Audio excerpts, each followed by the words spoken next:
to put this privatized prison system being put together in secret right now. When I was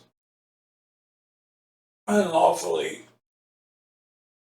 put into Geo Group prison at South Bay, Florida, Bondi was the Attorney General for the state of Florida. And Rick Scott, the most prolific Medicare fraud person in the history of Medicare and Medicaid, was the Secretary of State, while simultaneously being a part of the person who owned all of the medical treatment and canteen, all the supplies for the prison. Everything for the prison system in Florida was under Rick Scott's control. That gives you an idea of the level of corruption. Then it's gone unbridled until now. How these people they're promoted for their dishonesty and their criminality, obviously. So let's talk about crime victim advocate laws. Okay. Now, these are good for people that have really been hurt. You know, if they've been in a robbery or something like that. But when it comes down to domestic violence, I'm going to give you a specific reference, because I went through this in the state of Florida. I was in a relationship, an abusive relationship with a girl that liked to punch me and do all kinds of evil crap to me. And she called the police on New Year's Eve after she broke the telephone and her hand on my face. I went to jail because the police get to make that decision when they come to the home. That right there is a misprision of the law. So, but anyway, we went to court and she perjured herself because I had a viable self-defense defense. She was trying to kill herself. I tried to stop her from killing herself. And you're allowed to go up to killing someone to save their life. You can't kill someone to try to save their life, but you can go up to that level by law. And she perjured herself, saying she never ever tried to kill herself. And the court had Baker acted her 4 times, so they knew she was lying. But here's the deal. The crime victim advocate paid her $100 for the day's work she missed, breaking her hand and the phone on my face. And in order for her to get that $100, she has to sign a contract that she will help them convict me. Okay, which she did. And the thing is, that's all she got was $100. And in Florida, the crime victim advocate law says that if they've given the victim of any crime any monetary assistance, if there's a conviction, there's a fine imposed of $10,000. Yeah. So they gave her $100 for breaking her hand on my face, and they sentenced me to 4 years in prison, 5 years of probation, and a $10,000 fine. I never paid the fine because I know my rights. I'm a disabled veteran, and when you're on a disability, they can't force you to pay any restitution or anything like that out of your disability. But they stole 4 years of my life and 5 years on paper. And, they could fix all of the domestic violence problems real simply if there's no real, they have to set some threshold, and estimated damages, $10,000 would be a good threshold for, you know, victim injuries and stuff like that. Because here's the deal. If they just changed the domestic violence laws to everybody goes to jail. If there's not a certain level of violence, everybody goes to jail when you call the police for domestic violence. Imagine how much of that would be gone. You're not going to call the cops if you're a bitch trying to throw your old man in jail, and you're going to jail too. There ain't no marks on nobody but him. And that's the way it was with me. But anyways. And the reason it's important to point out how the lowest common denominator of social moray defiling psychos in positions of power in this country are being shielded from any and all accountability is because I keep hearing people say that this same government is somehow going to uphold the law when it comes to other issues that we are dealing with, such as the mass of illegal immigration that was coming in here over the last several years. When it's incredibly obvious to anyone paying actual attention here for more than 5 seconds together that they have no intention of doing so. The same corrupt system is currently building a massive digital surveillance police state, which includes mega warehouse detention centers that are going to be put all over this country. And everywhere you look, this administration and the so-called but in name-only representatives in our Congress are taking financial kickbacks from the very for-profit private prisons that are going to be implementing these detention facilities. So everyone's making bank off of this. Everyone's grifting. I mean, this woman right here who went from this back in 2014. And I'll fight to put human trafficking monsters where they belong, behind bars. Pam Bondi, our Attorney General. To this yesterday. Have you apologized to President Trump? Also failed to disclose her extensive conflicts of interest, including the fact that she was in recent years a DC lobbyist for tech firms like Amazon, but also for a company called Geo Group, which just so happens to be one of the largest for-profit private prison companies in the world. CoreCivic and Geo Group, the two publicly traded companies that have come to dominate the private prison industry. Private prison companies, mainly Geo Group and CoreCivic, are champing at the bit at their prospects for big profits in 2025. It's no secret that corporate America values lining their shareholders' pockets over any other values. But what happens when the model of profit-seeking over all else gets wrapped up in an industry where the bottom line is dependent on millions of human bodies? In the towns we went to, private prisons had come to define the local economy, almost like a factory town in the past era. Contrary to factory towns, those factories were producing things, right? Producing cars, etc. Here, they're not producing anything. When we think about the operation of these jails, what folks in that community will say is, yeah, but there's good jobs. Up to that point, I had never even heard of for-profit prisons. So I just needed a job, needed to work. Geo Group was the first corporation whose PAC maxed out donations to Trump's campaign, donating millions to the president and to members of our Congress. And when you know it, but last summer, Geo Group not only got their $4 million EPA lawsuit quashed, where they were charged with some 1,100 violations for failing to protect workers at one of their California immigration facilities from a known toxic disinfectant that they were spraying all over the place, but they've also now received over $1 billion and counting in government contracts to implement these detention facilities for this massive, sweeping immigration situation that's happening in our country now. Go ahead and ask yourself why it is that it's totally legal somehow for the same corporations that stand to benefit in federal contracts to spend millions of dollars on political contributions to the president and to our representatives. Like, how is that even legal? Go ahead and ask yourself. I have no idea. For those with short memories, you might recall that it wasn't always called the Geo Group, just by the way. It rebranded in 2003 after significant scandals. It used to be called Whack and Hut.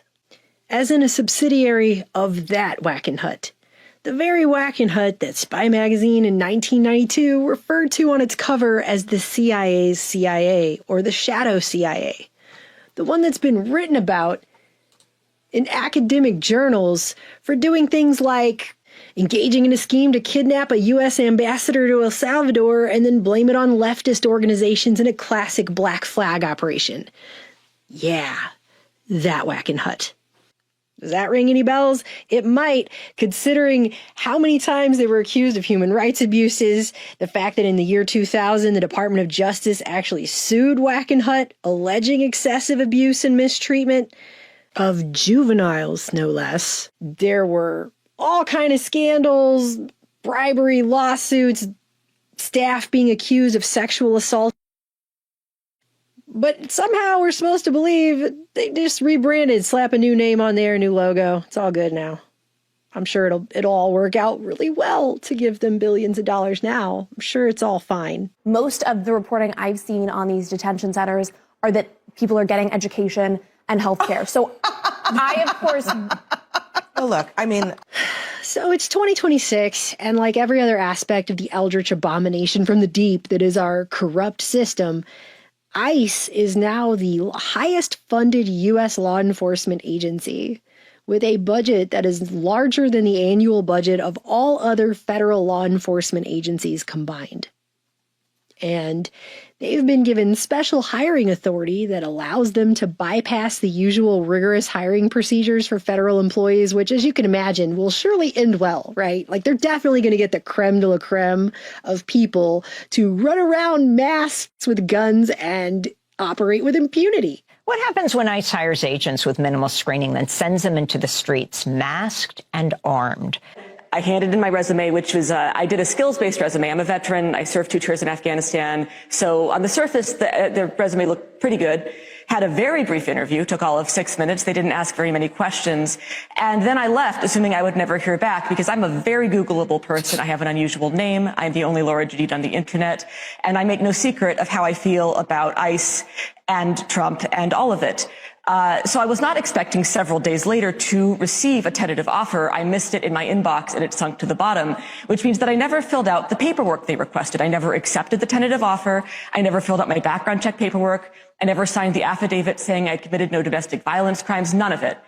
A few weeks later, I got a message from LabCorp saying that ICE wanted me to do a drug test, and I went ahead and did that. I was pretty sure I wouldn't pass. I'd partaken in legal cannabis 6 days before the test, but why not waste some of their money, right? And then 9 days after that, I decided I wanted to, I was curious, had they processed the drug test yet?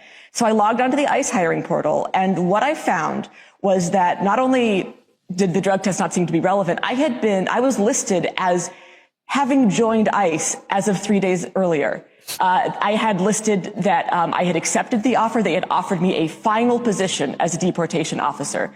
My background check was listed as completed 3 days in the future from when I was looking at it. So it seems like the answer to the question, who are they hiring, is they don't know.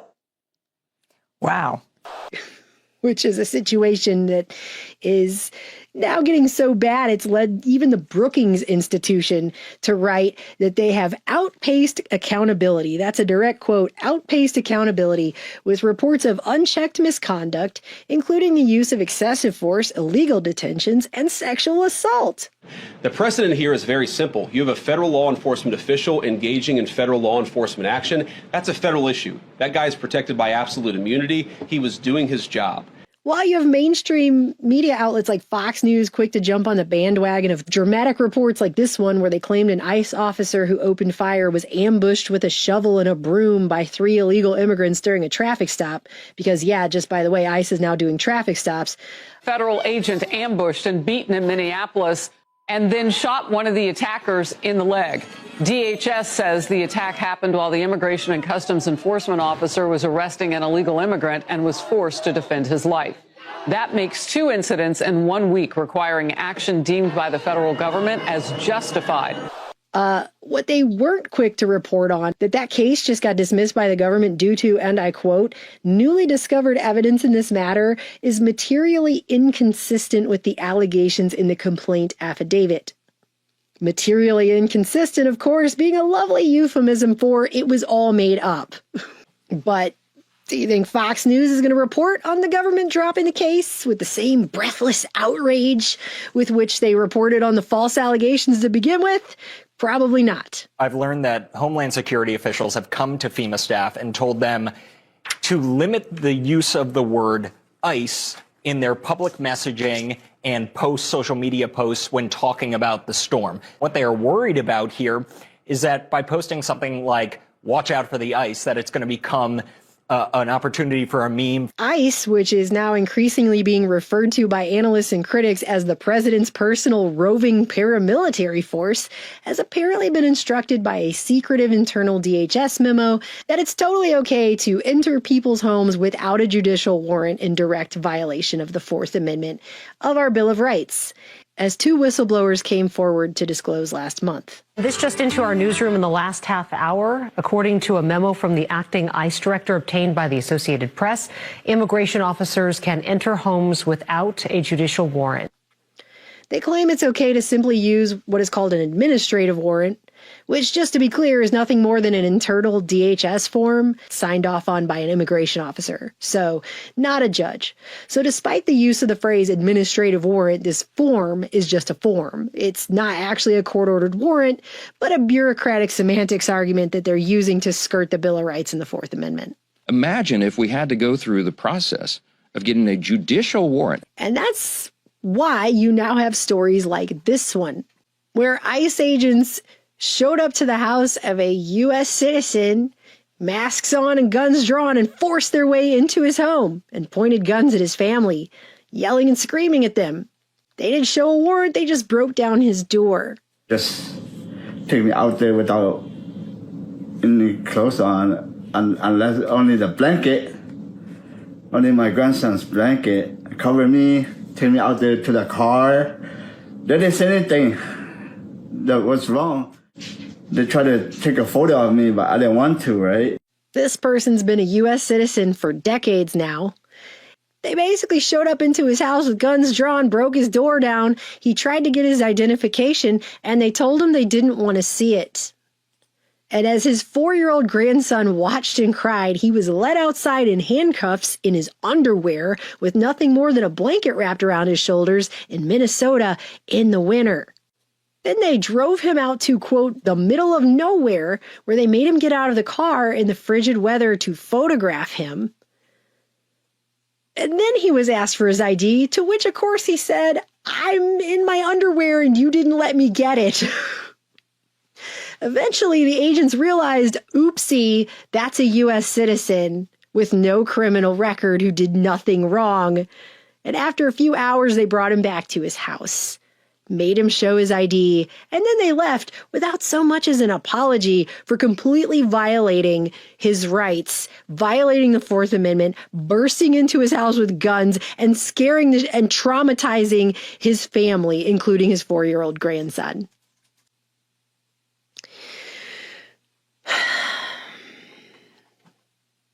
And if it happened to him, it can happen to you. It can happen to anybody. Oopsie, wrong house. You know, the whole thing, when you read it, it just sounds like the opening scene of Terry Gilliam's Brazil.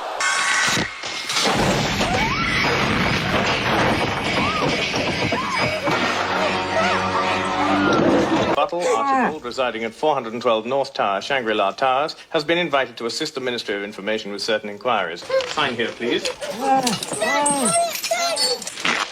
That is your receipt for your husband. Are you okay? We're Department of Works. Nothing to worry about. It's Tuttle downstairs who can worry, eh? Tuttle? His name's Buttle. There must be some mistake. That was a movie and supposedly a parody of a potential Orwellian future, which is sad because now we're living in that parody. We're living in that Orwellian future. How much time would that take? We don't have enough judges. We don't have enough time. The whole reason we have a separation of powers government is so one branch